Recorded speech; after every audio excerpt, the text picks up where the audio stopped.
Hey guys, it's John from Physical Living, and in this video I'm going to give you a little tour of my home gym, or my newish home gym. It's not really new, it's just in a different spot. Some of you guys have commented on it a few times asking, what happened to the old new gym, or I like the new home gym. So I thought I'd just put this together for you. I'm writing an article on how to set up an awesome home gym on a budget, kind of what I would do if I was starting over from scratch. And with all the equipment that I recommend and must-have items and stuff like that. So I just thought I'd turn the camera on and show you some of the stuff that I use on a regular basis. I have a lot less stuff than I used to, believe it or not. I used to have all this strongman equipment and tons of free weights and benches and just a bunch of stuff. I've really scaled down. It's more of a minimalist setup. I still have a lot of stuff, compared to some people. But it's more of a minimalist thing now. So this is it. Got plenty of space now that I've moved it down to the basement here. Probably the most important tools that I have in my home gym is all this floor space, because that's what I use the most. I've got this nice pad, gym flooring, if you will, that's about 6 feet by 8 feet, I guess. And I just put this industrial carpet down here.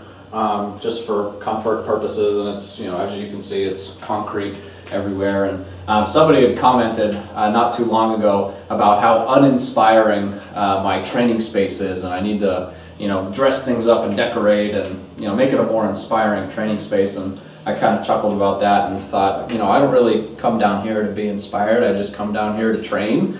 And maybe that's one of, many reasons why I've been able to stick with fitness and succeed over the last, basically my whole life since I was a kid. So floor space is probably the biggest asset. I've got, I guess I'll start over here. I've got a few pull-up bars. This is my door frame pull-up bar. These are great. You can get them for $20 or $30. I think everybody who can't have a permanent fixed pull-up bar in their house should get something like that. I've got a set of Liebert equalizers here behind the exercise ball, which, this definitely comes in handy for a number of things. I do use it. Don't think it's a gimmick. It's a really useful tool. Probably don't see me using it that much in the videos. But I've got these parallel bars. These are the Liebert equalizers. I've done some videos on these. It's a great tool. I've used them for nearly 10 years. Obviously a great tool for upper body strength training, but these are a total body strength training tool, and there's a lot of fun things you can do with them. Obviously dips and rows and different hand balancing exercises, lots of core exercises. Just a really fun, versatile tool. Got some adjustable dumbbells there, which aren't actually mine. And I've got the really heavy dumbbells here. This is how I get my guns so big. You just got to curl these all day long.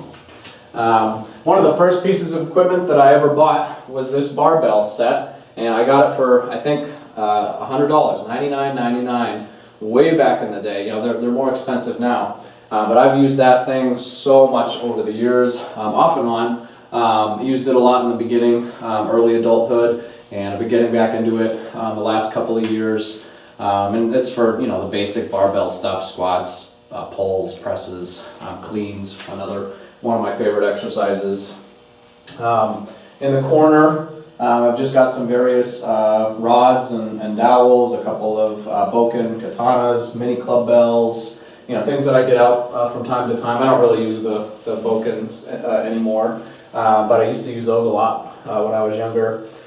Got a decent club bell collection here. Club bells are one of my favorite training tools. They're a lot of fun, and they fill a really unique gap in strength and conditioning. I really enjoy using them, so that's why I've got a bunch of them. Got a few kettlebells. These are all competition style, pro grade, if you will, kettlebells. I used to have a lot more kettlebells than I do now, but I've scaled down to these. I might grab another weight or two in the future when the funds allow it. Good old handy aerobic step that I use for different jumping and balancing exercises and certain single leg strength training exercises. I don't really use it for step aerobics, believe it or not. I've got one sandbag here. I've had cheap sandbags in the past. This is actually a really nice sandbag that I'm really happy with, and at some point I'll get a much heavier one. I used to have an older heavy bag that I had really worn out, and I used to use that as my heavy sandbag. But now we've got the newer heavy bag and we got rid of the old one, so I need a bigger sandbag now. But sandbags are another great training tool, really versatile. That's kind of a theme of a lot of this equipment here, is it's all somewhat portable and compact. It's not really huge stuff. It's not like I have a leg press machine right here. It's fairly portable, fairly compact, and almost all of my equipment is also versatile. You can use it for a lot of different exercises, a lot of different training goals. I mean, obviously barbell, you can use it for a lot of exercises. Club bells and kettlebells, hundreds of exercises. Same thing with the sandbag. So those are two things that I really value when it comes to home gym equipment, are versatility and portability. Something that's compact isn't going to take up a lot of space. The other thing that fits in that criteria is resistance bands. So I've got a few resistance bands, different thicknesses. These are great. You can use them for a lot of things, making exercises easier, making them harder, just tons of different multi-purpose tool for sure. I've got some other odds and ends here, push-up handles, a push-up board, a dip belt or weight belt. I've got my super high-tech suspension training system here that I made years ago. I haven't used these in much in a long time. I still use them for a few exercises, but these are just literally some PVC pipes that I heated up and shaped into a set of rings with these straps, and it's basically a $5 suspension training system. I used to use these all the time, and I haven't used them much lately. And I've got another box here with some battle ropes, a climbing rope, and other odds and ends back there. You already saw the heavy bag, I think. Can't really tell. It's in the frame.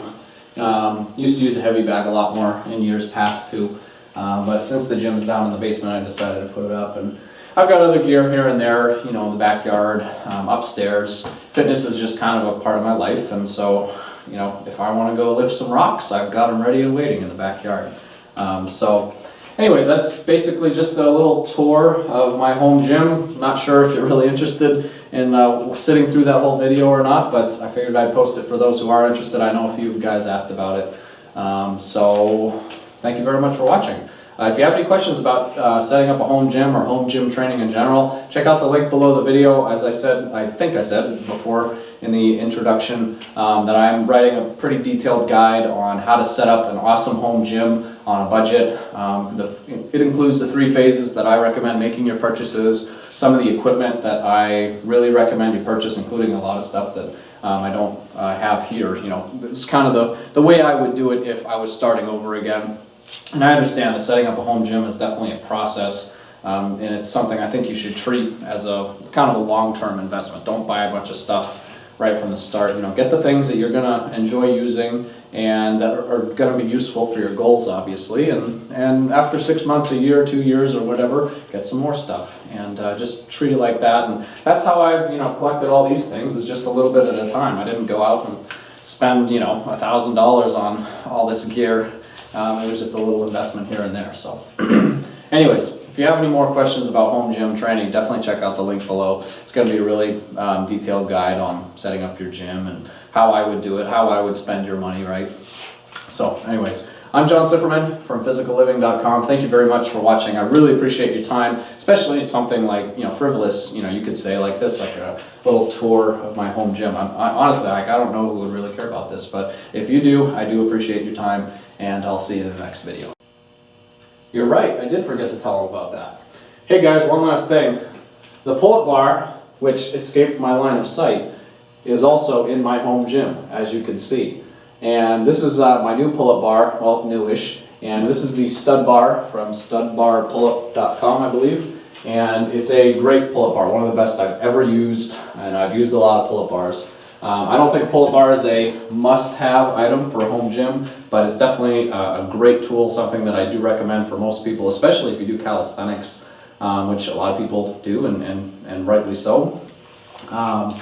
So I just want to point that out before I close out the video, because that is another great tool, one of my favorite tools, my most used tools. And I think I mentioned earlier that I showed you the door frame pull-up bar. I also have a freestanding pull-up bar, a power tower, if you will. And so there's no shortage of pull-up bars around here, or tree branches for that matter. So just want to point that out. And and now tell you to have a wonderful, amazing, phenomenal day. Take care.